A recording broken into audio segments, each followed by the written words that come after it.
We've got Dano and James with us from the Blind Pig in White Plains.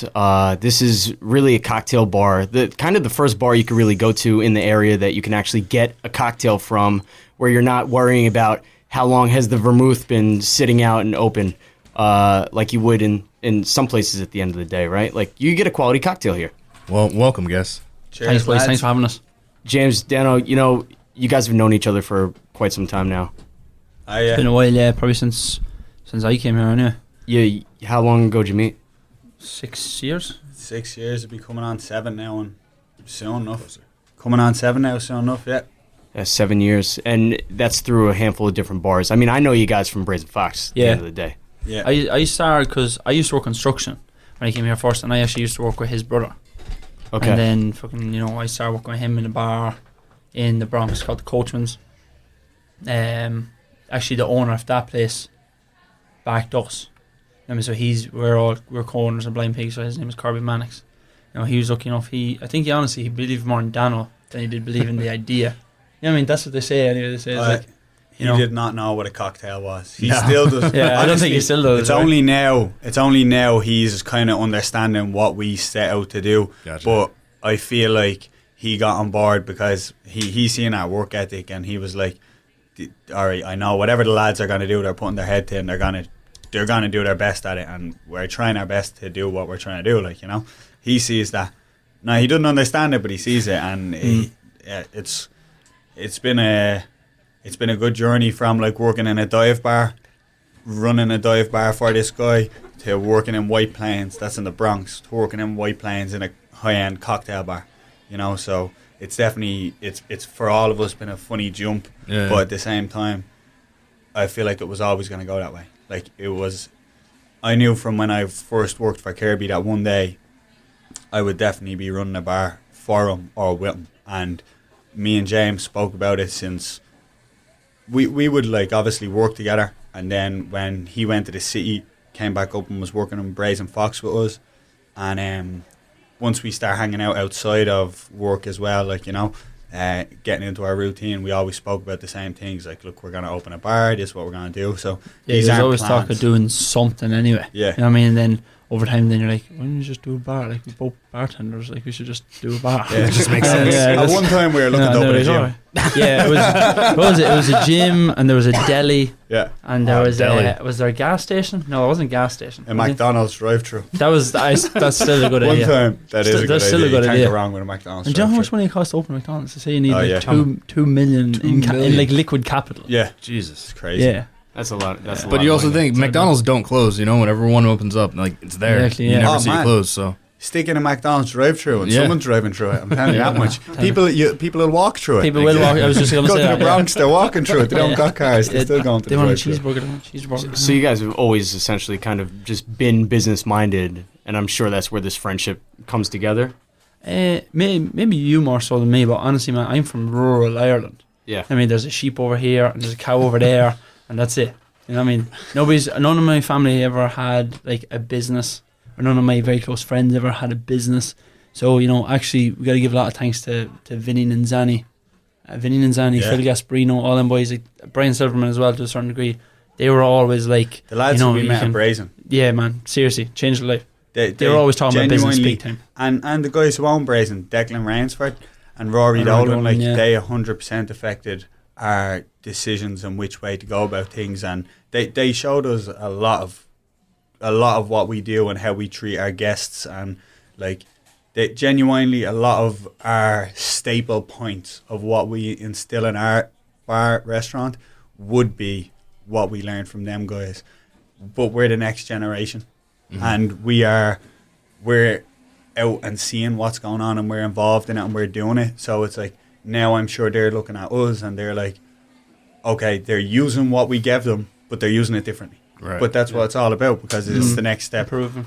And that's what's following trends. Trends is a big thing too, So you, and not to cut too far off to the point, but before we get away from it, a lot of people, I don't realize this, the West Coast doesn't really deal with Irish boys. They don't have them over there like that. Yeah, it's not in the same droves and numbers that we have here on this East Coast. Yeah. So, working at Black Bear for some time with the Irish boys over there, I learned a lot from just people coming literally off the boat and coming to visit and me saying, why is everyone coming here and why are they always work in bars?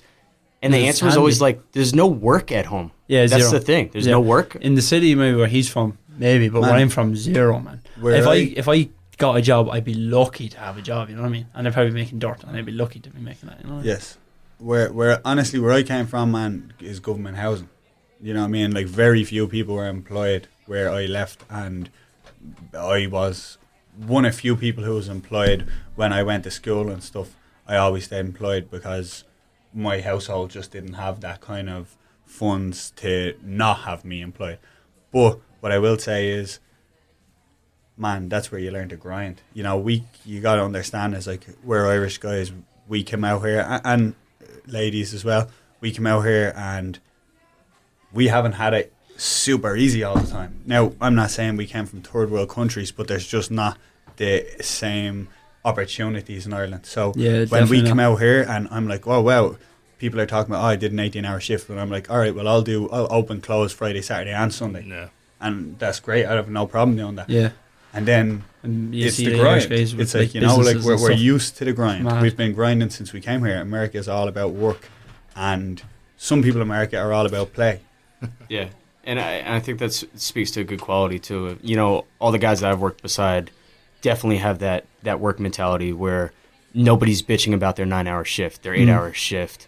In fact, they want more hours. Give me more. Yeah. Man, when I go to bed at night, I pray to God. And I pray to God to send me more work. Every night I say, I love the work. Send me more. It's actually funny. We call at the restaurant, if you work a day shift, like let's say you come and open the restaurant, if you leave and it's light out, we call it off. You're off today. Yeah. You didn't actually work. If the sun's still up when you leave work. If the sun is still up when you leave, you're off. But that's true, man. Yeah, yeah.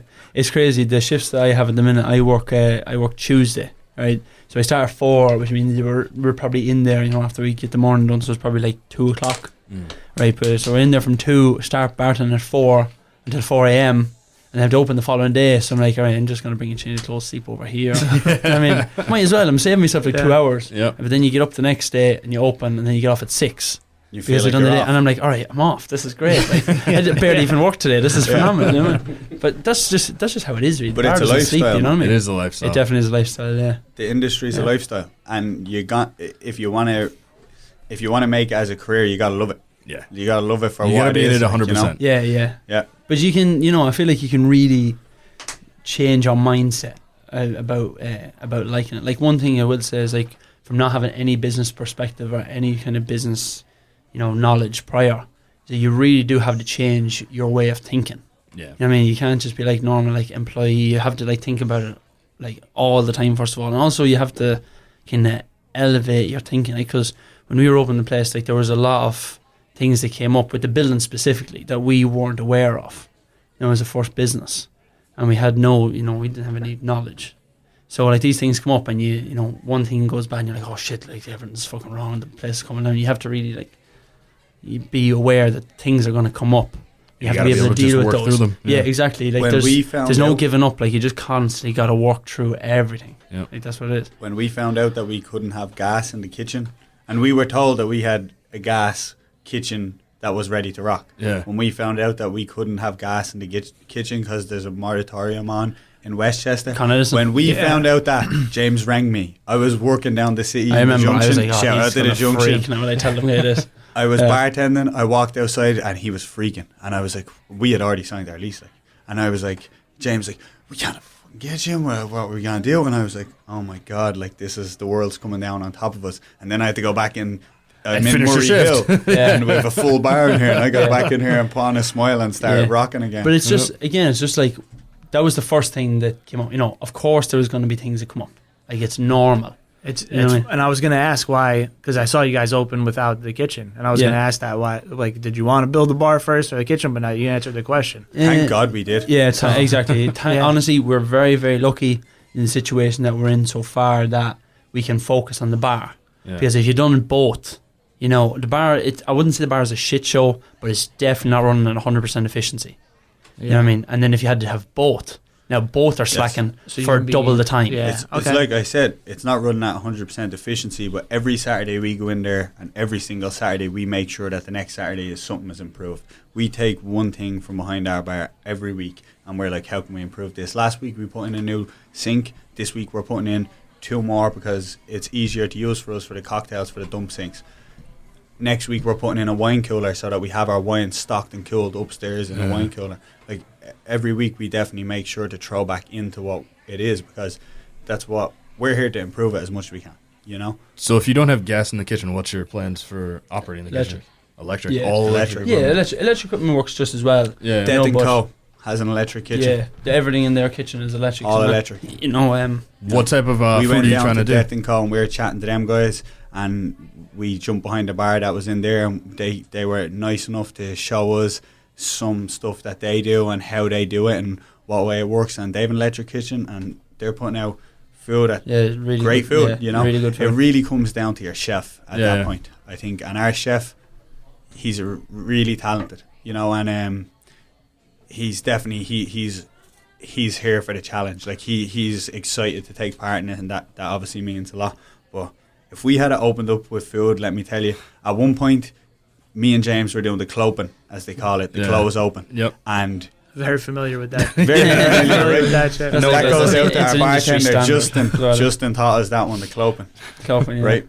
So we're doing the cloping, and we ran out of Brazilian pink pineapple syrup, and we ran out of blackberry puree and raspberry puree, and you know we're going home to make that. Right. You know what I mean? Like that has to be in the morning, and I'm opening. So when we leave, James, it's 5:30. James goes home, and James make raspberry. I make blackberry, and that's what it was like at the start. And not many people are gonna like do. Not many that. people have that in them. And that's why the cocktail thing, it can be very hard, especially if you're trying to get on your feet and do it yourself, and you don't have a huge amount of finances behind you to start off until like your income starts coming in. Like, because me and James, when we first started working, like I had been out of work since September because I had given up my job to open up this restaurant in September, and I had told him that in the February before. And James, he was just after finishing off in Brazen Fox, and we still hadn't opened.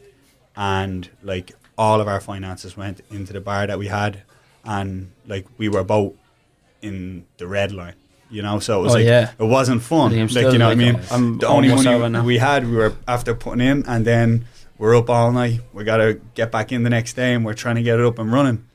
If you're somebody who has like 5 other bars, 6 other bars, and you can like use your resources, that definitely helps.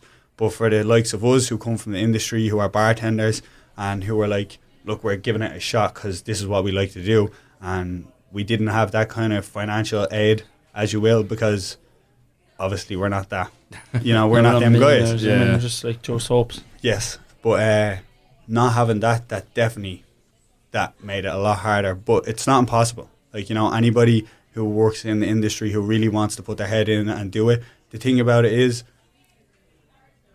I get hired, okay? I get hired and people hire me to do a job. And I've never missed work, and I always show up, and I've never had an issue with it. Now, why, if these people keep hiring me, why do I not hire myself to do this job? Because they think I'm doing a great job, so I can do it for them, I can do it for me. And that's where it was time to make your money work for you. And James is the same. Like, he was a staple at Brazen Fox as a bartender. They were said they're sorry to have him go, Okay. you know? And I would hire James as a bartender for me, so why not hire yourself? Right. And that's where we got it to, like, you know? The and that's another thing too, is like bartenders all the time. Like, I'm gonna open a bar one day. I'm gonna open a bar one day, and they don't maybe realize how much really does go into this. Like you just said, you were out of work since September trying to open up this bar. There's like 3 months later that you have to make sure that you have that additional funding to just survive. Yeah, man. And that's not even the doors opening or No, just yourself. realizing that there's gonna be problems like Yeah. trying to get these doors open. Yeah. Whatever I would say to people, whatever, if you wanted to open a bar, whatever you think it's going to cost, triple it. Yeah. Triple it. Not even Like- double, triple like, it. Yeah. One I was thing, gonna say double. man, triple. I was gonna say, like, whatever you think.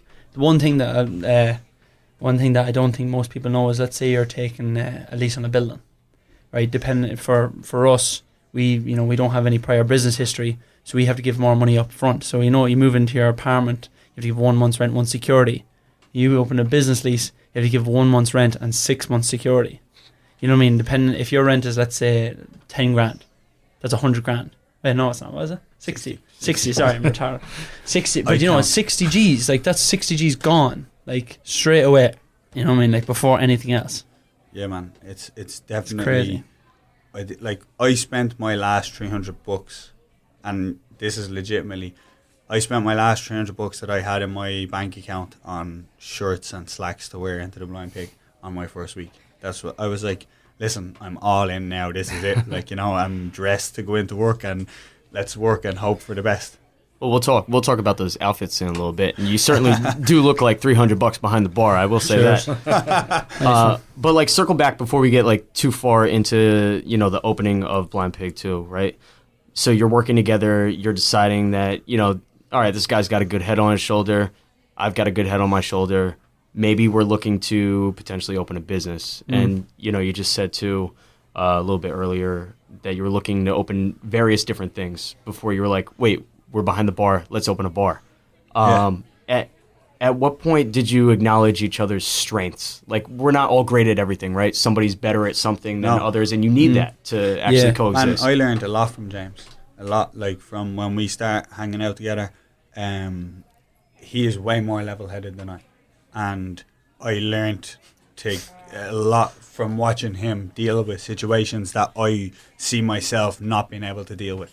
And then I also learned a lot from him in the way of he didn't know about everything. Like, no one knows about everything, but what he put his head to, he got straight into it and picked it up. And when I seen stuff like that, I was like, all right, this is, if I'd rather be the slowest guy in the room than the quickest, right? Like, you know, it's like you surround yourself with good people. So I was like, right, James is better than this than I am. So this is what I got to watch out for. Like, we both have our strong points, and, you know, his strong points definitely made me realise that they were my weak points, and that I could learn from him in that way. So that was good.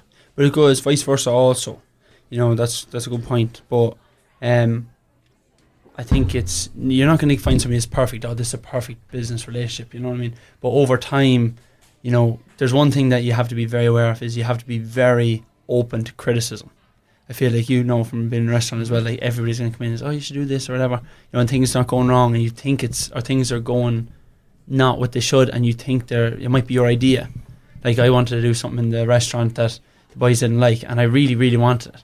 I'm like, you know what, the boys have a point, they don't like it, I gotta drop this, you know, and then we don't, and it goes vice versa, you know what I mean? There's a lot of give and take. There's a lot of give and take. You really got to work together as a team. And you hear more criticism than you do. Oh yeah, criticism all the time. You can do everything perfect, and you'll hear the critic. But sometimes you've got to just like really listen to it, because they might have a good point. And for sure. Just don't get your ego in the way. Like, you know what, that's actually a good idea. Big time. And honestly, like, some of the things that I ended up liking the most were things that I would have been opposed to, or a lot of the ideas that came about that were ones that I really enjoy now are ones that I didn't enjoy when first brought to me, but that could have been because I would have had an opposing idea which I thought was good at the time, but obviously in hindsight I'm like, oh, this is a great idea, this is what I'm happy we done, you know. And I feel like you get better at that the more you do it, as opposed to nobody's great at that at the start. I feel like that's something that you get good at with practice, and to the point where sometimes you might get too good at it, where you start being overly nice, you know, like where you might drop your own points. And see, like, Justin, like what you were saying before about the business thing, it's crazy coming from Ireland. Like, when you run into guys and they own, for me it was construction companies. The guys, I own $1 million construction company. I'm like, that is crazy. Like, how did you come about? And then, you know, over time, then you realise, so, like, America is really all about like work, which is good, because that's what we come here for. You know what I mean? And there is endless opportunities. So as long as you're willing to put your head down, you can just constantly like grow. And then for me anyway, personally, it was you know, I'm very comfortable working where I was working in Brazen Fox. Like, it was very, very, but in 10 years time, you know, I might have a wife, I might have a kid, you know, might have a few more bills than I normally do have, and is where I am now going to cover where I am then? You know, like, that's the thing for me, I think, for both of us in general, is we are not in this for money. I don't think we're in this for more security. You know, like, again, I don't ever plan on like maybe getting married or having a kid, but it's probably going to happen.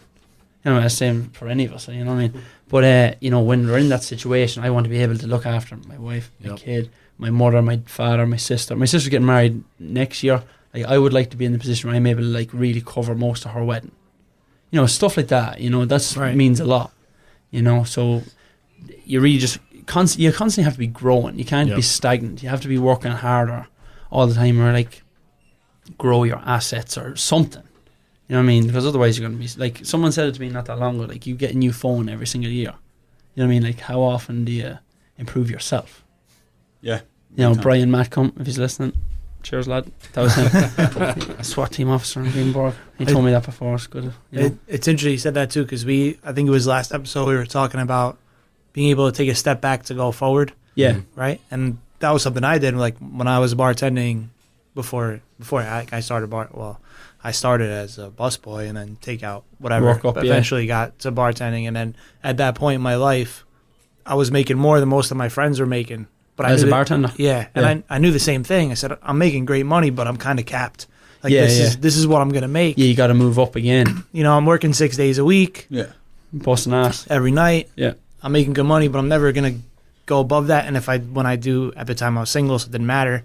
But if I do get married and do have kids, I'm gonna want to spend some time with them. Probably, of course, yeah, right. You can't take time off and stuff. Exactly. Yeah. So that was. I knew I had to go backwards to go forwards. Yeah. Right. And I think we talked about it. People like struggle with that sometimes. Of They course. think they want to be a manager. They think they want to be an owner because they think, if I'm making this money, they make that money. Yeah. They don't see the struggle before exactly. that. Yeah, there's a lot. You know? Like, it's like that iceberg picture. You ever see that iceberg and it's like success, and then underneath it's like doubt, criticism, late nights, hard work. Man, And you're like, shit. That's really what it is. I worked for Bernie Riley, and he's the man who runs Connolly's. He runs Connolly's and the Perfect Point, and Sean's and and Megan's. the Marion Row Hotel, which I actually opened up with them, and I did the cocktail program in there for them guys. But I worked with him, and I learned a lot from him, and I learned a lot from working under Declan and Rory Dolan. And my thing is, I'm 27, and James is 25. And I've got at least 20 years of hard work in me, like at least, and I'm talking real hard work. I can outwork most people. And I genuinely believe when I look at Rory and stuff, I'm like, they guys did it, and they did it off just hard work. And if they can do it off just hard work, I've got 20 years of newer technology, of more information, of access to pretty much anything I want, as long as I actually want to put my head down to it and do it. There's no reason why I can't do exactly what they did and only the next version of it. And that's what I look at when I look at them guys. I'm like, they paved the way for Irish guys. When we look at like, it's like the American dream, pretty much, when you imagine, you know what I mean? Yeah. Rory Dolan comes from a similar place from me. He's probably like, I want to say 20 minutes drive away from me. Well, originally from, but the same thing. He comes from a field, in the middle of nowhere with a house, and that's it. But now he's, sure he owns how many restaurants? You wouldn't have enough fingers and toes to count his restaurants in Westchester and the city. And when we you getting look at sidetracked, Dustin, here. I'm sorry, man. We're just the conversation's running away with us. Keep going. I'm not stopping this conversation. When I look at them guys, genuinely, all I think is like, some people look at them and think, they got lucky, this, that. I look at them and I'm like, man, I can definitely do what they did. Like, they did a good job for the last 20 years, and I can do a good job. It's like somebody says, I can't think, it might be Warren Buffett, I might be wrong, but somebody says, it's funny, the harder that they work, the luckier they get. Yeah. You know what I mean? I don't know, it might be Warren Buffett, I'm not too sure. It's one of those guys in there. You make valid points too, though. You know, these guys were in this business forever. They worked their asses off. They didn't have the same things that we have nowadays. We definitely have an easier way, And I don't know if it's even necessarily easier. It's just, it's different, right? And we have to learn how to use all these tools the same way they learn how to use all their tools. Of course. Yeah. But, you know, through the years of working on that avenue also, I'm looking at some of these owners and I'm like, they don't know what's really happening anymore. Like, they see the cash sheets, they're seeing what's happening on the back end, they're seeing what's happening in the street, but they're not really visibly seeing the trends and moving fast enough to change them. Yeah, exactly. But, you know, if it's not broken, don't fix it. You know, like, Hudson Grill's a great restaurant, still is. Brazen Fox, great restaurant, still is. You know, that's like a well-oiled machine. It is. Yes. It took like 10, 12 years to get it the way it is. You know, and trends are definitely important. You know, if you're opening somewhere new, I feel like trends are important. But that place has been a staple, and I really, both those places, and I really think that they're going to continue to be a staple for a long time. Yeah. But the trend thing is very important. You're right. And honestly, what I will say is that, as much as you're dead right, but these guys are after moving on into the next part of it. Yeah. You know, these guys are after moving on into the part of they're Almost the type just of people investors. who are giving us the You know what I mean? chance. Now, them specific guys are not giving us the chance right now, but what I'm saying is they are the guys who are...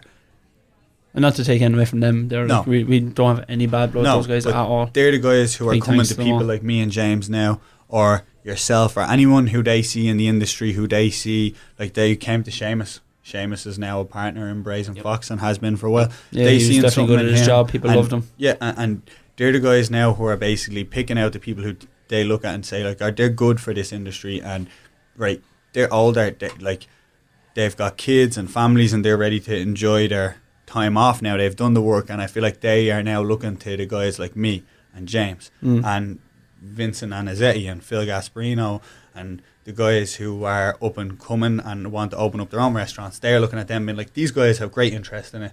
These guys are willing to put in the work, and I don't need to know what's going on anymore because I have these guys doing it for Yeah. me, and that's where they're at now. They're in a new Yeah. position, but yeah, you That's- know, And that's You're going right, back to they're like not. that's going back to like what we were saying before is Declan Rainsfield. He owns Brazen Fox. You know, he has a wife and a couple of kids now. You know, his priority is more towards those. You know, not spending like 100 hours a week working at the restaurant. Yeah, or even I mean- his priority is not what's going to be the next cocktail. You know, his priority is definitely, when I have 4 kids, I'm sure my priority will not. I was up yesterday trying to fiddle around with cocktails, and we have one coming out, and I want to use squid ink in a cocktail. Very Okay? nice. So, But Declan doesn't give a fuck. no. You know what I mean? No, it's like, And to you be know, fair, you know what I mean? honestly, It's when like- I worked in Brazen Fox, if I had went to Declan on a Thursday night after a long week and been like, "Hey Declan, I have made this cocktail with squid ink in it," he probably would have been like, "That's great, Dano, but I have 4 girls to get up in the morning for school and this and Yeah, that, exactly. and you know I have 5 other businesses to Yeah, run, so exactly. you know, bring it up at the next meeting." Yeah, Yeah. that's a fantastic idea, but you got to take care of that kind of. Yes. Where did the idea for the blind pig come from? Like, why the name the blind pig? That's a good question. Right, I'm very glad that you asked that Thank question. you. Thank you. All right, so the whole business thing was always a thing. You know, when we were hanging out, there was always like a lot of car talk. You know, driving somewhere, there was a lot of business talk, whatever, back and forth. So anyway, when the bar came in, we were thinking about names, and we were throwing a few around. We wanted to name the bar after like famous gang, or you know, something The kind Pearl of cool. Buttons. The Pearl Buttons, Hudson Duster was one, but Hudson Grills already in White Plains, so we didn't want Old to do that. school gang names from New Yeah, York. just Gotcha. ones that sound cool, like the Dead Rabbits. You know, The Dead Rabbit's a great one. It's Yeah. a fantastic name. Yeah. It really, really is. You know, but those didn't come up, and we ended up settling on the Blind Pig. And honestly, I hate it. I hate it at the James start. was not I was happy like, camper. no, but this was the first thing that I was like, listen, I'm getting out forward on. The boys like it. All right, we'll make it work somehow. So. Thank God, right? Touch wood, thank God, and hopefully we get more strikes that look like this. The more I looked into it, during the Prohibition, you know, you had your speakeasies, and they were very bougie places. You know, you had celebrities and like your fire department, big shots, and cops and politicians and all those. And then on the lower end of things, you had Blind Pigs, which was more casual, divey, you know, probably like a shithole place that you could go and get a drink. It was more for the people. Right, and how they used to circumvent the law was they didn't charge you for drinks. They charged you an entry fee and gave you a complimentary cocktail. That's how they got around the law. So, you know, we always want to do... I think speakeasy started coming more into trend, and cocktails, and they kind of go hand in hand. So we were like, we're going to do this. And then the Blind Pig came up, and I was like, you know, this is actually a perfect name. Like, wow. It's like we're a speakeasy team, but, you know, we don't have like the fake storefront. Right. And we are in a neighbourhood, so we definitely want to be considered... you know, a more casual space. I was like, fucking Blind Pig, fuck, it's perfect. I was like, good idea, lads. Like, great, you know, but there you go. You like, you know, you bury your ego, you let the thing go over, and then you're like, you know what, that was a really, really good idea. I'm very glad that we went with that. You know, that's where that came up. Interesting. Yeah. So, but you know, back to how do you go with your pitch though? Where do you start with this pitch? Do you have a whole PDF document of 7 sheets open? That's Dano all day. What'd you do? He buddy? came to me, and I was like, good idea, let's go. But he done the work prior to that. So, honestly, what happened was when I left Brazen Fox and I left White Plains and I went back down to the city, I seen this like new bang of cocktails. Like I went to the Penrose first, and I was like, wow, I seen what they were doing. Penrose, great spot. Yeah. Great cocktail bar. And then I went down to a bar down on 14th Street called Grace's, and they had been opened by one of the guys who used to work in the Penrose, and they had started a cocktail program as well. Then I was approached by Bernie Riley, and he asked me to come back working for him, and he told me about the Marion Row Hotel. It was just a blank space, and basically I was being given run of it, and he was like, so I could do whatever I want. So I was like, I want to do a cocktail spot. So that was right in the middle of Times Square. So I got that was great for our experience. Like, that was great for, like, I was like, this is my template of now what would I do when I'm doing it for myself. So I got to do that for them, and that's still there, and they're going great. So I'm happy for them guys. But once I did that, then Toys came open. And when Toys came open, obviously we had been looking at a few spaces before that, we had right? actually been looking at two. We had an offer on one. yeah, we looked at two places, another place in Westchester, and then we looked at the old Copper Face Jacks, right? So we went looking at both places. And the place in Terrytown. And we went to a place to Terrytown. So this was like the went to fourth, look at a few places. Yeah. And then once we went into Toys Tavern, and honestly, I always knew Toys, but I'd never been in there. It was really old. But we straight away we were like, right, this is pretty much it. This is the spot. Like, we kind of knew we were like, this is way better. Thank God we didn't get anything else. But then it came down to writing a business plan. So when it came down to writing a business plan to the landlords, basically I just told them what it was. They really believed in the idea too. You have to give it to them. Like, they wanted something more millennial, something cool. You know, Ty's Tavern was there for a million years. Yes. So they needed something modern. So we basically something brought nice them on the street. A plan and a picture and a vision. And the vision was exactly, I had a picture of two guys behind a bar looking similar to ours, wearing white shirts, suspenders, dicky bows, candle lit, and then we went into the business plan, which was written like we want to do elevated bar food menu. You know, we have a chef who's ready to do that. It's not pub food. We want to do high-end cocktails that are not being done in Westchester. We want to be, this was the plan that I told them, we want to be what you go to the city for. We want to do that. We don't want you to have to go to the city. We want you to be able to get exactly what you want from the city around the corner from your house. And that was the plan. Yeah. And we want to bring basically Lower Manhattan, the East Village, and Brooklyn Upper to East you. Side. And that was the plan, because that's what's cool and that's what's going on now. And that wasn't being done in White Plains. And once we wrote the business plan for that, and it was a long process to write in that, but once we did, I feel like straight away they were like, yeah. They had 6 other offers, and they were like, yeah. And we told them, we're like, look, we know White Plains. We're very friendly with a lot of people here. We've been working here before. We know the neighbourhood. We know how it works around very, here. very good to me. We want to be part of the community. We don't just want to take from the community. We also want to give to the community. Hence, like, we plan on sponsoring leagues, and we plan on entering teams in leagues and stuff like this. You know, like, we want to have fun with other people as part of the community. We don't want to just be another restaurant. We want to be part of White Plains. And honestly, they definitely asked around about us, and myself and James, I'm sure they got good feedback because they came back to us and they accepted it over the other 6 offers, and we were super happy that they did. And since then, our landlord actually last week had the mayor of White Plains in.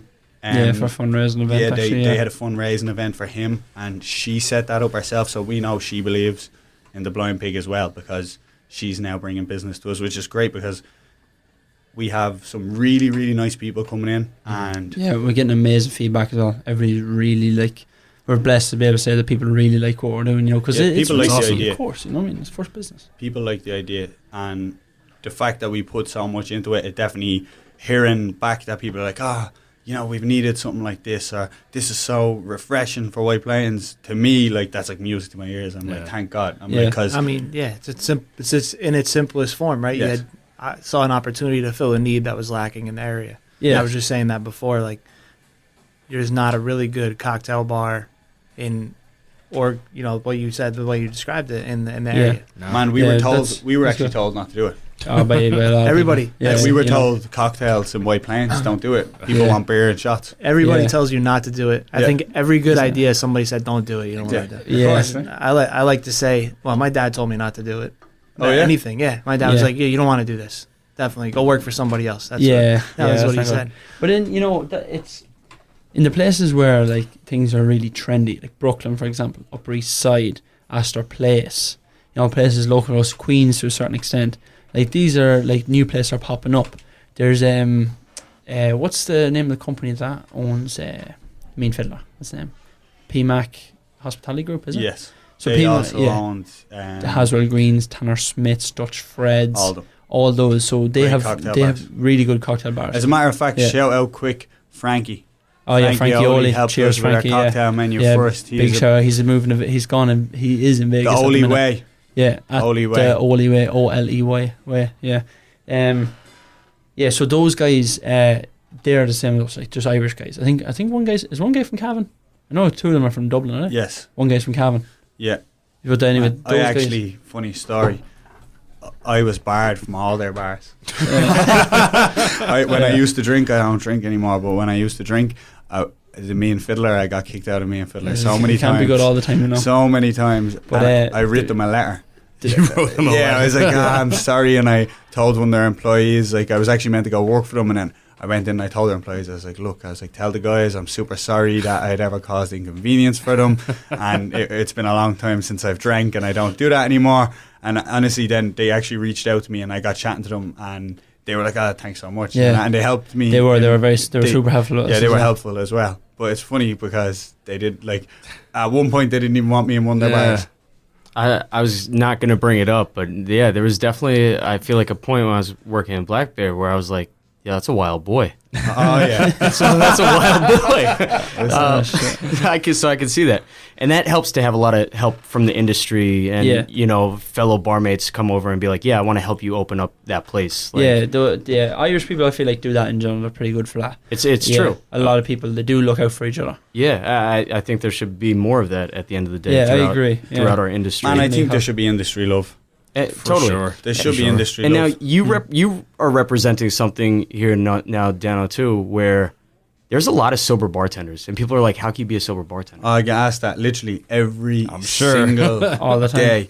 Do you taste them? Yeah, I taste everything because I want to know what it tastes like. But I don't have anything against alcohol, and I don't think anyone should because we're adults. You have the choice to do whatever you want, and it's not an excuse.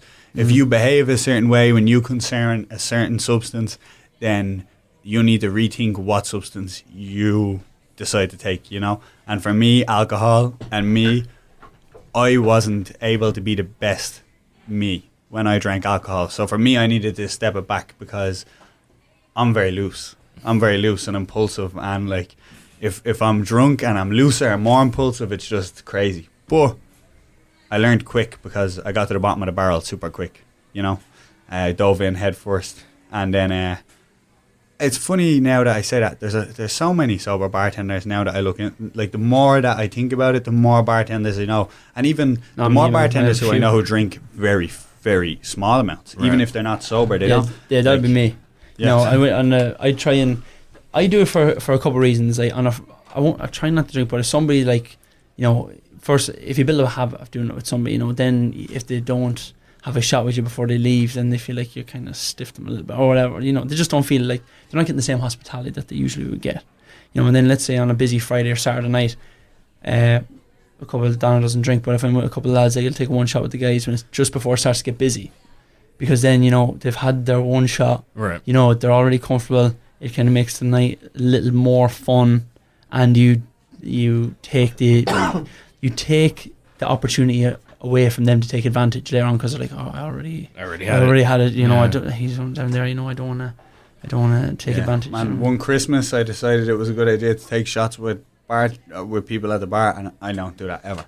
Yeah. And I did a shot with. I found myself. I was like, I cannot say no to people, so I ended up saying a shot. After one shot, I did a shot with like everybody who came into the bar on Christmas. By the end of the night, I was so wrecked. I was like, oh man. Like, I woke up the next day, I didn't even know I was at work the night before. But that's me. I got on the train in Woodlawn before, and I had a bottle of Captain Morgan's, and it was a Metro North, and I got off the train in Grand Central, and I had finished the whole bottle of Captain Morgan's, and I was just drinking it, like, no Coke, nothing, just going at it. And man, that's like, if I just start drinking shots, that's it. I'll be gone. I'll drink a shot with everyone. Then like, did we drink a shot? Yeah, but it definitely can be a downward spiral. Yeah, what I mean? That's one of the things you really got to stay on top of. That's why like I do it on a Friday and Saturday, because there's the busiest nights, and people are like, oh, I need a shot, so you give them the one shot, get it out of the way. Get it out of the way. and then that's done. And if they do any more, they know they're taking advantage, because I've already said it's okay. I've done it with you. But being in the bar it's one of the industry, the things problem you have to is right. It's grand for me and James. I worked in after-hour bars. I worked in an after-hour bar in the Bronx. When I left Brazen Fox, the bar I worked in Murray Hill was an after-hour bar as well, or at least I turned it into an after-hour bar. So, listen, the first train back to Westchester is not till 5:30, so I'm not leaving work until 5:30.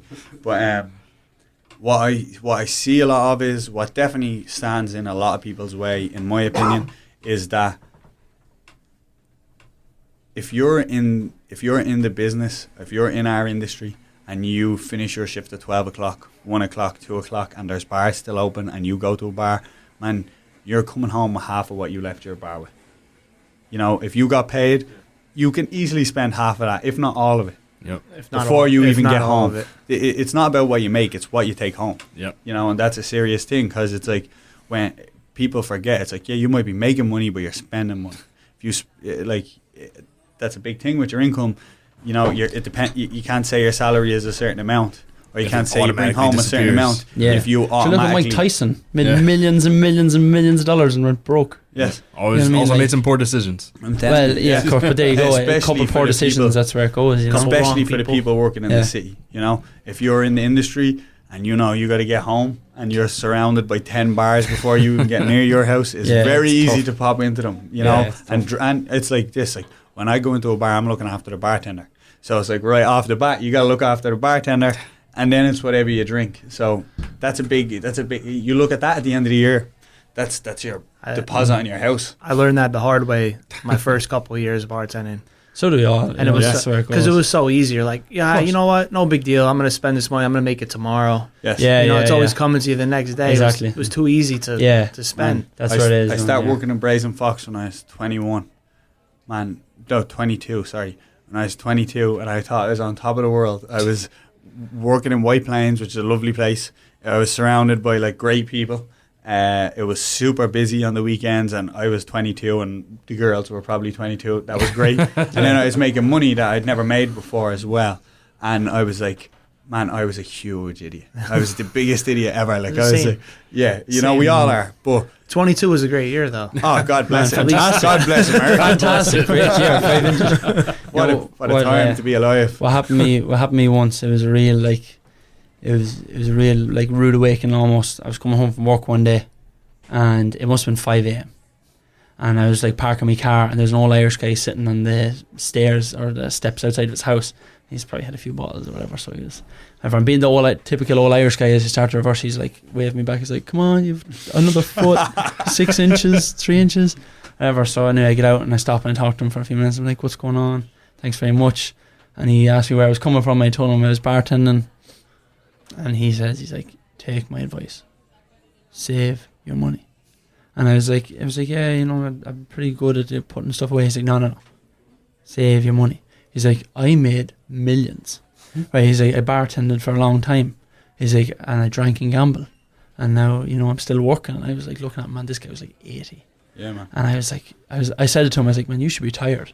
And he honestly nearly cried. And I said it to him, I was like, "You should be retired." He almost burst into tears. Why are you doing that to old fellas? Because I'm a cunt.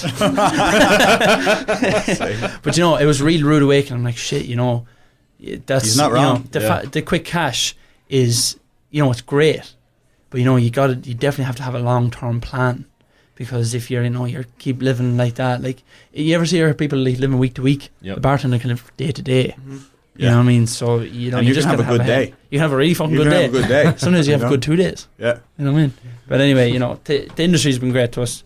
I've honestly, probably, hopefully things go well, and we continue to open more places, and it'll come to a point where we have, 3 or 4 bars, hopefully again, please God. But it'll come to a point where we're so busy we can't bartend anymore. And that day comes along and I'm like, I can't bartend anymore. No. Best job ever. Problems though. I genuinely, I'll be sad. I think I'll be sad. I genuinely be sad. I love it. It's great. It's I come into work. I'm going to work at 6 o'clock today. Yeah. Man, I feel like I'm at work sitting here now with you guys. I was like, when I'm back behind the bar, I will be absolutely chilling.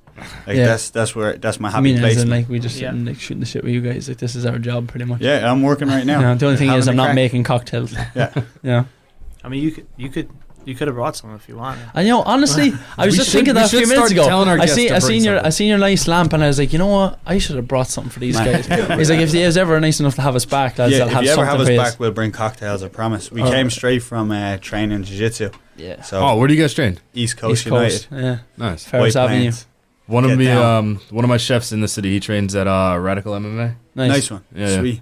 Man, honestly, one of the best things ever done. Best thing you'll ever do. Yeah.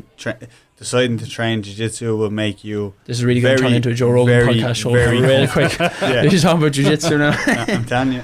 Oh, shit. So talking about the cocktail side too, there's, and you touched on it earlier, trends, right? Trends happen right now. The whole thing is let's find cocktail bars.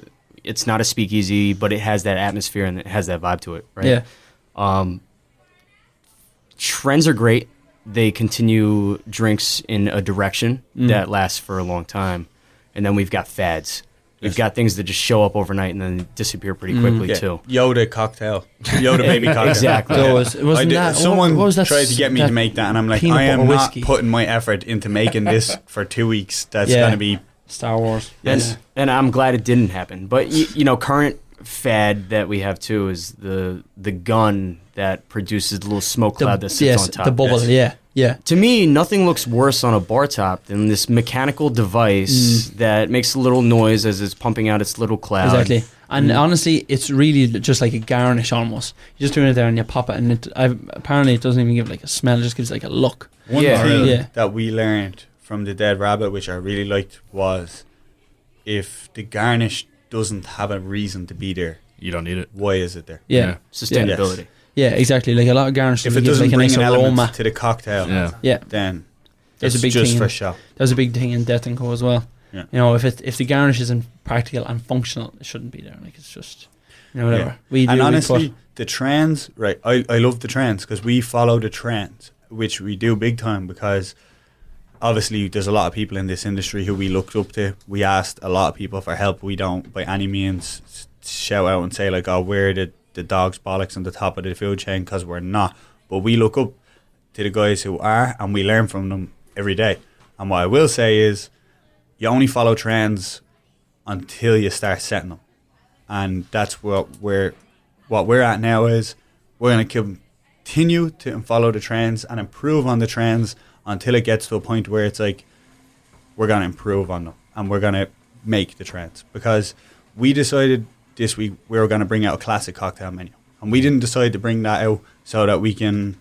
The functional part of it wasn't, I want to give a classic cocktail to everybody in Westchester. The functional part of it was, if we can bring a classic Sazerac to a lady who drinks a vodka soda, okay, and she wouldn't even know what that is, but if we can give her a piece of paper where she can read that off and order that to us, and she might not even never know what it was, me and James and our bartenders are going to be making more classic cocktails than any other bartenders around, and that's to improve us. That's because if I make 100 Sazeracs next week, you can guarantee I'm making 100 more than most bartenders, and that's what's going to improve us. Like, we're trying to make our lives hard so that we can be comfortable being uncomfortable and improve ourselves. That's a good way to put it too. Comfortable being uncomfortable. Yeah. Yes. You say having a classic cocktail list. It's a shame that we even have to put out a classic cocktail list. I was just like every bartender actually, should just know the classics. Yeah, you should. I was in Connecticut and somebody ordered a sidecar, and the other bartender was like, "The fuck is this?" Yeah, yes. no, and I was just like, one of the classics. Actually, I have it written down in the book. Yeah, there's 6 classic cocktails, and the sidecar is one of them. Yeah, according to the Cocktail Codex, written by Death and Co. They say, you ever hear of in literature there's only 7 basic plots? Even since back in Shakespearean times, there's only 7 basic plots for any story. Yes. And every single other story is under the filing cabinet of those stories. The guy is going to get the sword from the stone. The hero's journey. He finds himself. All the stories are the same. They're just put differently. So same thing with cocktails. There's only 6 basic cocktails. I really should be able to name them off right now. I was about to say, what are those 6 basic cocktails? Let me give it a rip. Hold on, I think I got it. The old fashioned, the martini, the daiquiri, the sidecar, the flip, and the old fashioned. Did I say old fashioned twice? No, you said old fashioned. Yeah, I said old fashioned. No, I think it's Manhattan. It might be Manhattan. I might be wrong. No, there's one more. Definitely one more. Oh, the whiskey highball. Yes, That's it. Yeah, whiskey highball. that's exactly what it is. But So, they're the you know, 6, and everything else is a derivative. Yeah, Everything else is is using a riff of one of those Right. or some kind. You know, so Yeah, That's if you can, interesting. if you know, you really got to understand those. And again, like just like you said, Justin, like the classic cocktails. I think that's just an industry thing. Like after a while, because for some of our research, what we found out was that during Prohibition and even pre-Prohibition was known as the golden age of cocktails. They didn't have refrigeration, so everything had to be made fresh all the time. They used to use shrubs to preserve stuff, and it was crazy. I was watching a documentary about it. They didn't have ice. They didn't have ice. There was a huge ice industry. Where basically, like they'd go up to like Canada or these lakes that were starting to freeze from the outside in, and they'd cut huge blocks of ice and ship it to wherever it was needed. But it was super expensive. You know what I mean? So most of this stuff had to be made fresh. So what happened? I think this is one thing I was telling somebody about the old fashioned. This is like one of the things that came up. Sugar, spice, So- water. Yeah, so an old fashioned essentially is bourbon, sugar, and bitters. Okay. Right, that's all it is. You know, you go to a lot of sports bars or something like that, you get the muddled orange and the cherry and stuff. But what happened was, well, this is one story I heard anyways, again, it's golden age of cocktails, bartenders were serious about their profession and they were making a decent living. And what happened was Prohibition struck, and all those guys that were serious about what they were doing, they're like, well, I'm not going to stop my job. I'm just going to go somewhere else and do it. And they So left. the Cuba, the Caribbean, South America, Europe, all those places. And then when That's where Prohibition was that's over. where we got a lot of the a lot of tiki cocktails came from bartenders leaving, Yeah, you know, the golden Cuba. age and Yeah. going over to like these more funky countries Yeah. and making up tiki It's the drinks. same with the Hemingway daiquiri. Came from being chilling in Cuba or whatever. But Prohibition ended, and then everybody's racing to get liquor licenses because there's no bars. You know, it's like a untapped market. And then they needed bartenders like crazy, so they're hiring anybody. And people come in and it's like, make me an old fashioned. Like, what the fuck's an old fashioned? It's like, Yeah. just throw fucking this and put some orange in there and just throw it up. Yeah. And that's probably what happened. Yes. You know, but it's not necessarily the wrong way of making old fashioned. Right. It's the No. new way of making old fashioned. We have this argument too within the bar all the time, and it almost feels weird when you go into a new place, and I have to go, how do you guys do your old fashioned, right? Because there's 375 different variations Yes, to make an old loads, fashioned at the end loads. of the day. Yeah. But like you say too, every drink is just a riff off another drink for Exactly. the most part. Yeah. As far as you take your basics, Yeah. and you've got your components, right? You've got your liquor, you've got your citrus, Sugar. and you've got your sweet, right? Yeah. And everything is just a little bit different in Yeah. how many ounces go into this thing. And it's like Exactly. saying, right, It's like What's Winston a Churchill sidecar? said. what is a sidecar, Winston right? Churchill A said, no sidecar drink is is bad, some are just better than others. a cognac margarita. I think it's something Yeah, along sure. those lines. There you go. Completely. What's the difference? Nothing. What you say, Dan? I'm sorry. I'm just Sidecar, cognac margarita. Basically. You know, it's not almost basically, there, you know? It is.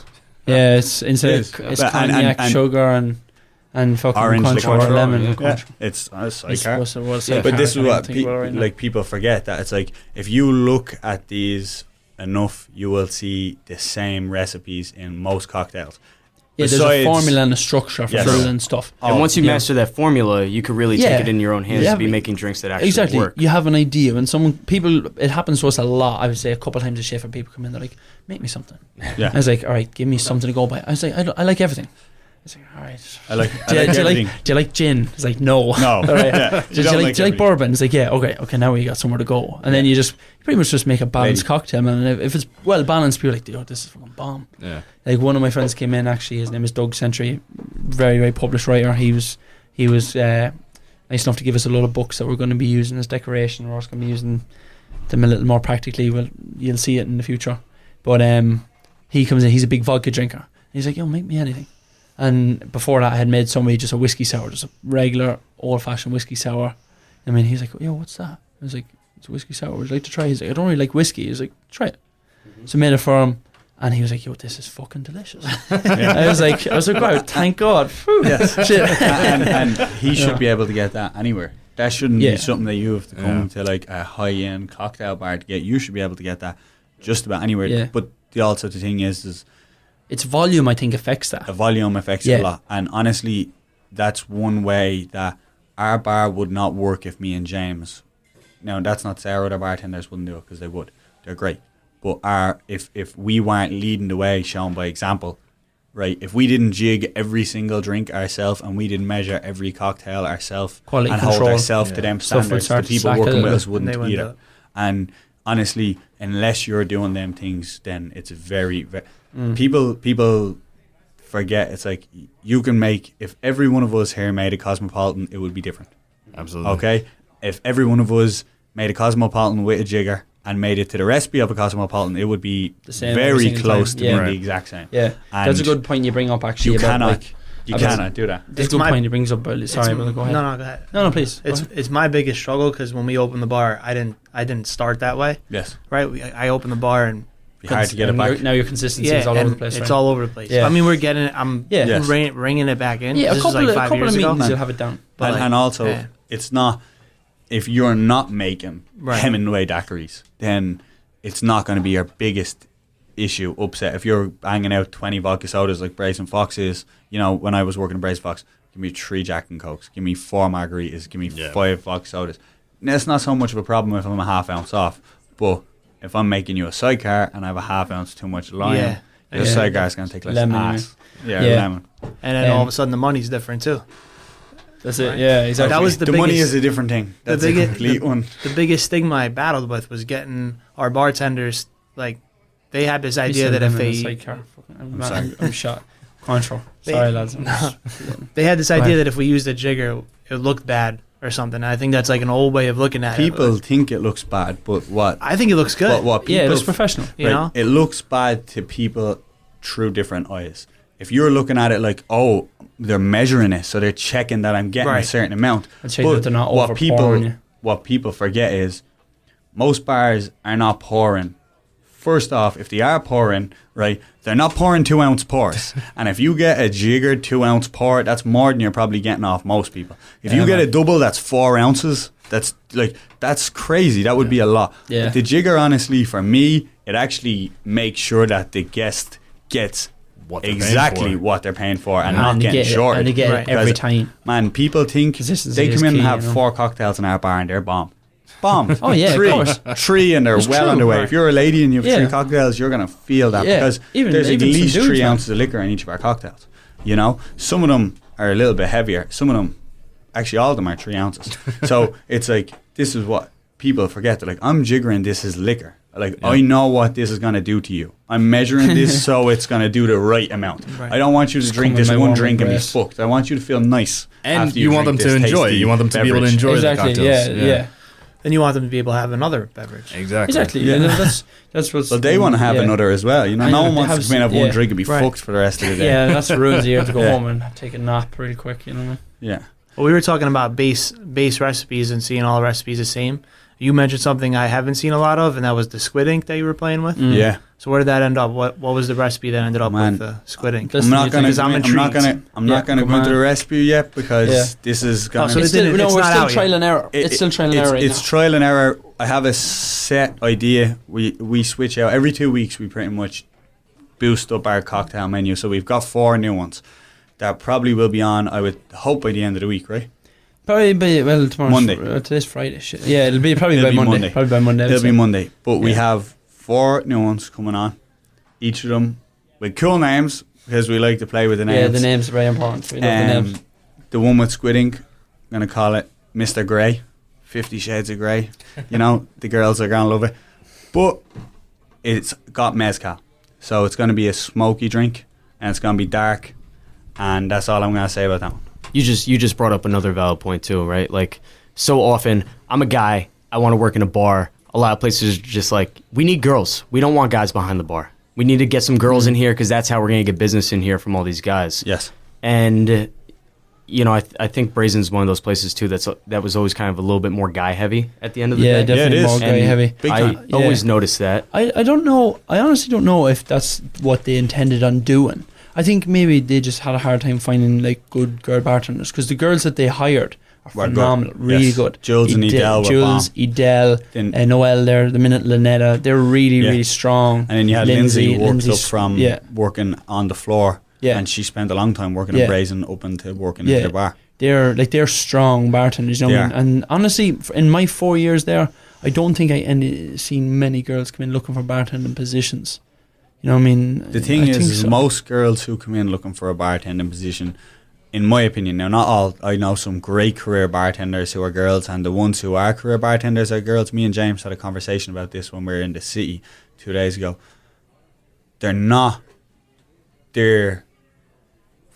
If you're a career bartender girl and you're in a cocktail bar or any other bar, the odds are is that people want to keep you. If you're good, true. No one wants to lose their Vos, staple Dead lady Rabbit, bartender. Everybody wants her. Nobody she was wants headhunted to from lose that. Death and Co. Honestly, to there's Dead not Rabbit, many like, of them. they There's want really her. not. You get a lot of girls who want to do it while they're in college.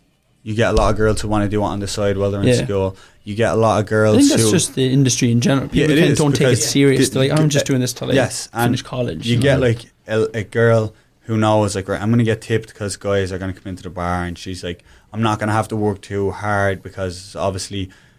Not saying they don't, a lot of them do, but they're not going to have to work hustlers. as hard because they're getting the attention of the men. And as long as they have the attention of the men, their customers or their guests, Sure. their bosses are going to be pretty happy with that. But and that's the thing too, is like the math about it though is if you put a couple studly dudes behind the bar, there's going to be girls coming in and check those guys at the bar. And if there's girls sitting in those seats, there's going to be guys coming in and sit I at think the this seats guy as has well, tattoos right? on his neck. Come on, so that's the whole point. Here. But no, it definitely works for certain places. You know, we've seen it in a few places that we looked at. Like employees only is one. I think they only hire dudes. If not only, I think majority, definitely. Yeah, I've never definitely. seen one. I've never seen a girl. I've seen a few girls like working service. Yes. You know, coming in and making drinks and dipping out. I've never been served by a lady in employees. Yeah, I think doesn't Nate have a friend that works in employees only, or maybe is she a bartender or no? I'm not sure. I know, but yeah, I haven't seen it there, and honestly, I don't know. That's just the way it goes, you know. If I don't. This is a dangerous topic. I don't even want to go into it too much. Charlie 1, Charlie 2. We've got a rubber ducky. Yeah, sorry, I repeat, the bald eagle has landed. Technical difficulty over here. Not to stray off too far from cocktails too, but a lot of guys have infusion preferences, right? Some guys rather infuse different taste spectrums into syrups. Yeah. Some guys rather put it directly into the spirit itself. There's a big one with cordials bourbon and shrubs. You know, we have all these ways to execute. What do you have a preference in the way that you're executing these different flavors into drinks? I suppose if we were doing like what we one of our drinks is called the pharmaceutical stimulant, and we use vanilla vodka for it. It's basically like an espresso martini, and we don't add a lot of sweetness because the vanilla adds the sweetness itself. You know, honestly, we do that because it's convenient for us. You know what I mean? It's super handy, but we do make most of what we use, actually all of what we make fresh. If we were going to take that drink, for example, if we were going to make vanilla vodka, we would infuse it straight into the spirit, I believe. Vanilla beans are not cheap either. For me, you know, personally, I find, right, I mean, you don't really if you're having a cocktail much, you know what I mean? that has, if you're going to make a margarita, okay, the odds are your main like staple in the margarita is the tequila. So if I wanted to make a margarita and I wanted rosemary in it, I would put the rosemary into the tequila because I'm not going to put it into the lemon and I'm not going to put it into the sugar. Right. That's just me.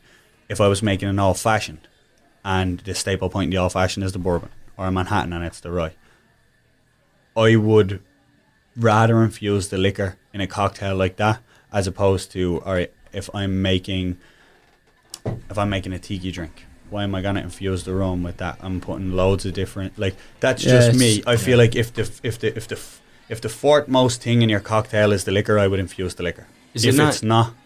Sorry, I was gonna say, is it not cheaper and maybe more cost effective though to infuse the syrup for something like an old fashioned instead of now I have this bourbon? Yeah, but you got only how much sugar you're gonna put into your old fashioned? Probably a quarter ounce, right? Yeah. So if you really want to flavor a banana in your banana rama or whatever you're going to call your banana flavored old fashioned, you're going to use 2 ounces of bourbon. If the bourbon happens to be a banana bourbon, like, you know, if you infuse your bourbon with bacon or whatever people are doing nowadays, you're going to use 2 ounces of it. So I feel like it's easier to get the flavor out of the 2 ounces than it would be to get it out of the quarter ounce. And even most people don't use a quarter ounce in an old fashioned, they're using a bar spoon. So it's like, you're probably not going to get the flavor of whatever you're trying to get into a bar spoon of syrup as opposed to 2 ounces of liquor.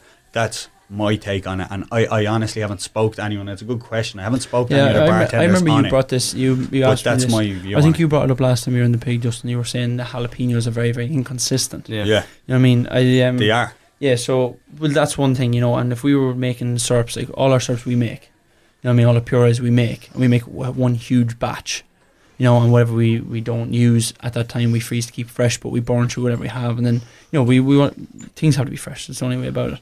And for us, it's just easier to make the syrup and then use the vodka, because, you know, if we're using some sort of spirit, you know that's going to be the same. Yeah. Like if I'm making a martini, right? If I wanted to make, say, a Grey Goose martini, and it's summertime, and I want to make, maybe I would infuse the vodka in the martini, you know, instead of having to add a syrup to it, because there's no syrup in a martini.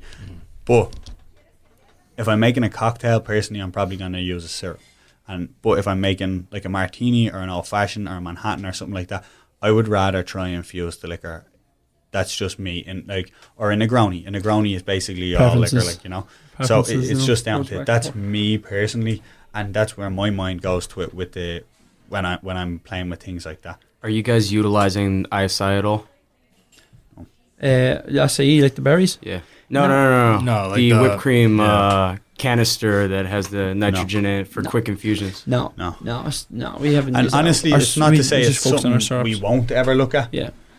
It's not to say it's something we won't ever look at, because we may. Like, you know, it's like we may play with everything. You know, like try it and see. But we take a lot of stuff from like the Dead Rabbit. Like when we train there, they're very it's very old school. Yes. They really don't use a lot of stuff that they didn't have available in like the 1800s. Or sorry, not the 1800s, or Prohibition. But like with, if you're in the parlour room upstairs, it's called the parlour, isn't it? The parlour's upstairs. Yeah. If you're in the parlour room and you get a drink on the rocks, like they'll have a huge block of ice like they used to get before, and they'll hand chip it down for you. We started doing that lately. Yeah, you know? we hand chip our own ice. They don't use that technology, not to say it's bad. They just don't use it because, you know, this is the old school way, and you know, they're best bar in the world twice. You know what I mean? Like, so. Yeah. And honestly, that's what it is. Sometimes simple is better, man. You know, sometimes it's like, if it ain't broke, don't fix it. Yeah, it's man. like, and the cocktails why take are you time. trying to learn? You know what I mean? Right, get back to your. If you play a sport, right, you box, say, or you do martial arts or anything, they're not going to start telling you, oh, this is the new move that's on YouTube, go learn that. They're going to be like, all right, but like, are your elbows tucked in so you're not getting hit in the kidneys? You know what I mean? Like, you want to do a backflip, but your elbows aren't tucking in when you throw a jab. And that's where we're at right now. We're like, we're not going to go past that until we have perfect. You know, until we get classics perfect and signature menus perfect. Then if you want to go play with some other stuff, do. But and I feel like most bars do not have them perfect. You know, so it's like they're jumping ahead of themselves. Like a lot of these bars, man. I went. I think I'm not gonna say they did or didn't, but I remember when my friend was working in Black Bear, they had him using the ice that smoked, and I think it was only for like a week they got it in. That was towards the end, huh? Yeah, and I'm like, were you there that time? That's like we've got so much things to fix, and you want to start trying to smoke ice, like or use ice that smokes. Like again, you know like what Dano says, like every week we're trying to constantly improve. Let's get and we back have to only it. been open 2 months. You have to keep in mind too that some restaurant groups' rubric though is we have to have one staple drink that is the trend of the moment, and that's it. And that was really what was happening with that nitrogen ice at some point. And not only that, you can find that in all those same locations of ownership, right? Oh yeah, that's the staple. Yeah, and it still kind of is. Yeah, and also it's not a bad idea. And listen, I get it, but it's like when everybody's old fashioned tastes the same, then we'll go and we'll get nitrogen ice. When everybody's margarita tastes the same, we're gonna go and get nitrogen ice. That's where I'm at. You know, I'm like, I have enough on my hands right now. Like, you know what I mean? With consistency of, man, I guarantee you right now, if us five walked into it and you can pick just about any bar and all of us ordered a Manhattan, the odds are, if we all tasted each other's, they would be a little bit different. The odds of even the same bartender doing it, because that standard is not there in 90% of places. And for me, I think it's like I said, basics of a martial art or anything. It's like, get back to basics, get everything right from the ground, from the start. Right. And then we'll work on the other stuff, you know? Yeah, there's always room for improvement. It's like making a cup of coffee. Yeah, you know what I mean. You can always add more milk, but you can't take it away. Yeah, and not only that, but it's like we've all made our own self a cup of coffee that we didn't like, haven't we? Like, you know, I'm like, some days I make it and I'm like, man, that coffee like shit. It'd be nice to have one too, lads. Thanks very much. And talking of consistency too, you know, it's important being in a cocktail bar where everyone's going to get the same classic cocktail with the same recipe, same jiggered out way. Yeah. So, and you know, your cocktail lists, though, I'm sure for your classics run off of a classic recipe list. Oh yeah. But PDT's classic recipe list is not maybe the same as Employees Only's classic recipe, because the classics do stem from somewhere. They do. And there's thousands of different But what you ones, will get is a lot of them will show you the classic recipe, and then they'll show you their preferred classic recipe. Yeah. And we have that as well. Like James has his preferred martini. Yeah. His preferred martini, it's a martini. It mightn't be, if you go and look up a classic martini recipe, it won't be far off. You'll know it's the same thing, but it might have a little twist of it. Yeah. But in general, like you said, what's a daiquiri? You know what I mean? If you go to Employees Only and ask for a daiquiri, you should get pretty much the same thing than if you go to a Dead Rabbit and ask for a daiquiri. Yeah. You should get a well-balanced rum, citrus, and sugar. Mm-hmm. That's what you should get. And that's what a daiquiri is. It's just like, we can forget about the measurements and stuff. It's well-balanced citrus, sugar, and rum, you know? And it should taste pretty much the same. And that's what I look at it. And honestly, it's like when we were training up in the Dead Rabbit, that's what they had us test on. They were like, one of the things is make a daiquiri. Because it's like, a daiquiri is a daiquiri. Yeah. And that's it. And even we have people come in and be like, oh, this is a daiquiri, is it a strawberry? And no, it's a classic daiquiri, how it is. And you can spice up a classic daiquiri super easy, man. Let's say you go, all right, instead of just using Bacardi, we're going to go, all right, 1 part plantation pineapple, 1 part Bacardi dark. Instead of using simple syrup, we're going to use Demerara, and then we're going to use, you know, your citrus. So it's like, you can, and I guarantee you, if you make that, that's going to be a tasty cocktail. It's going to be tastier than a regular daiquiri, but it's still a daiquiri. It's still a daiquiri. You know, and that's just what it put in a comes little down bit to. extra love into it, you know. Yeah, just a little bit more TLC. But that's, and honestly, but it'll still be balanced citrus, sugar, rum, and that's the daiquiri. So, how did you guys train the other bartenders? We're pretty lucky. Most of the guys that we have there have worked in cocktail bars like for a long time. Like Justin Escobar, I would say he's really, really good. You know, really good. He never doesn't have a smile on his face, which is like very, very warm and welcoming when somebody comes to the bar, which is huge. He also really, really wants to be there. You know, he's put in the grind. Yeah. So he's one that I would say had to work hardest. There right now. Yeah, he's there right now. He's probably one that had to work hardest along with us. Yeah. But then other people they have on, Evan Santoro, he has tons of experience. Known for the Santoro stop throughout the tri-state area. That's what he's known for, yeah. Yeah, exactly that. But he's I met Evan. He's like a walking encyclopedia. You touch any bottle, he can tell you exactly about it. He's won a few margarita competitions and stuff. Yeah. The last place he worked in was what do you call it? El Pastor. El Pastor. It's a rooftop bar in Murray Hill. Tequila bar. Yeah. But he's worked in cocktail bars before that. But even he has said himself, it's like, great. He's worked in cocktail bars, and he's also worked in high volume sports bars. He's done both. He worked for 12 years down the city. He's 3 years older than myself. And he says the same thing. He's like, this is the first place I've worked where we're doing both. Like, where we have 3 deep, high volume, but we're still putting out like cocktails.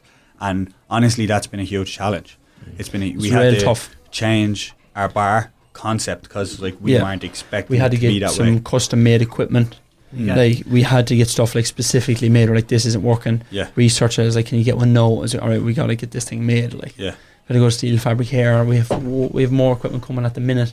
We had to implement some, and you know we probably will continue to do volume, so. Like, and it's not that we have like crazy volume. It's that we have a small bar, and you can only fit 3 bartenders behind it, and we get full. Yeah. You know, and us at full. If you go to the Death & Co., they do not get full. They get 1 person in every seat because you're not allowed in Death & Co. if you can't sit in a seat. Right? We don't have good that. For them, you know. Yes, we don't have that. We have like 1 in every seat, and then we've got no space because people are standing. Yes. Yeah, especially Friday. Which like you cannot in Westchester. I feel like you can't. You don't have the luxury. Yeah, you don't have the luxury or the liberty to send people away like you do in the city. And say, oh, there's no seat, you can't come in here. We don't, like, if we did that, people would hate us after 10 minutes. And we're a neighbourhood, you know, if we've been there for a while, so the person that you would be turning away, maybe somebody you know for 4 years, you can't be like, you're not coming in. Yes. And fuck you can't be like that. And you also can't have them coming in and standing around for 20 minutes waiting for a drink. Exactly. So we had to get up to speed quick. And not only had we to get up to speed, but we had to get up to speed where there's not many other places. Even if you do hire people who are great at working in cocktail bars, there's not many other places that you would have done cocktails that do volume also. Yeah. So it's been it's been new for me, it's been new for him, and it's been new for all of us, really, you know. Did you have trouble keeping people from bailing on a drink? Like when it gets really, you design a drink a certain way, has a recipe, and you can build it when you're not slow or just moderate business. Yeah. But then when it's slammed, when you get slammed, and then you start bailing. It gets really difficult when like that's one thing. Like on a busy time, like you're absolutely tuned in, and if you're not, you really fucking should be. Yes. Like, it happens a lot on Fridays and Saturdays. People come up and they'll order 4 different cocktails, you know. And like one thing that I explained, like if you have the lemon in your hand, right? Let's say you pull the lemon up, you have to pour the lemon for each cocktail, right? You can't be picking the lemon up 4 times, right? You know, you might have an ounce here, you might have a quarter ounce here, you might have 3/4 of an ounce here, and you might have 2 ounces, or you don't have 2 ounces of fucking lemon in the thing, but you know what I mean? You might have like whatever, you know what I'm saying? Different measurements. And if I have the lemon in my hand, I got to make sure I get all the lemon out first. So you have to do it again. Exactly, because other than picking the lemon up, like I'm making more work for myself. But then at that point, you have to remember, you put out your 4 tins. I've got to remember what each drink is. I've got to remember, because it so happens that if you put a 1/4 ounce extra into one cocktail, it changes everything. Yeah. It's gone. Yes. That's like why we have a build structure. You know, we go bitters, juices, syrups, liquor. No, but you got always, when you're building cocktails, liquor last. Cheapest ingredient to most expensive ingredient, because no one wants to make an expense and throw out 2 ounces of Angel's. Exactly. Yeah. Fuck no. That's it. But yeah, so look, it's definitely he's challenging. Feeling that deep in his stomach when I say throwing out 2 ounces of that. I see before, I'm like, oh lad, come on, the bills don't be saying have that been paid. But that's it. The way in which we have to do things has been modified to the way in which the business has developed, you know. So what I will say is a lot has changed since when we stepped in. What we first implemented to what we implement now is definitely different. Like, it's like the concept is the same, but how we do things has, like I said, week to week, we change something to make it easier, to make it quicker, to make it better, but we don't change our quality and we don't change what we're doing. Like, unfortunately, if someone has to wait 5 minutes because someone has ordered in front of them and they're waiting for just an old fashioned. Yeah, you got to remember, you're not ordering Coronas, man. Yes, right. Like these are well balanced, worked out cocktails. No, I gotta shake the shit out of this thing, but after I build it. And see, that's another thing. Is like sometimes people look at you and they're like, "Oh, look at these, just shaking a drink. Like, you gotta make the drink," and I'm like, "These both have egg whites in it." Yeah. Right, I gotta shake this till I don't hear ice in it no more. I gotta shake this till this. I'm over here making a Ramos Gin Fizz. Yes, exactly. One of the guys, actually, Nate, he came up, he made that the other day. He's like, yeah, he has a real raspy voice. He's like, have you ever had a Ramos Gin Fizz? I was like, no. He's like, it takes 15 minutes to make. I was like, well, of course I never had one of those. He's like, wait a minute, you're gonna love this. So he made the Ramos Gin Fizz. It was fucking tasty, I'm not gonna lie. But it did take 15 minutes. Yeah, like, you had to make it and go downstairs, leave it in the freezer. In Midtown, $45. And it's cream, lime, gin. What the fuck else is in it? I forget. Sugar. Sugar. I can't even think when I'm fried. Eggs. Guys, plug the Instagram. Let them know where to find you. It is at the Blind Pig of Westchester. Yeah, that's pretty much it, guys. If you have any inquiries or anything, if you need something or you're trying to contact us, just slide in the DMs. We just, as well, when we have it, we might as well say a huge thanks to everybody in White Plains. They've been very, very, very supportful. Again, all the guys that we mentioned, Vinny Nizzani, Phil Gasparino, Brian Silverman, Declan Rainsfield, Roy Dolan, everybody in the Dead Rabbit, everybody in Death and Co, Frankie Oli, everybody of them is super supportive, super helpful. East Coast United. East Coast United, BJJ, cheers lads. And we definitely couldn't have got where we are now without those guys. So cheers, thank you so much. Thanks. Enjoyed the episode? We've got plenty more great conversations to come from people that make the hospitality industry work. We're extremely appreciative of those of you that would take a second to leave a review on your platform and click that subscribe button. This little podcast has grown significantly over the last 7 shows. Thanks for your support.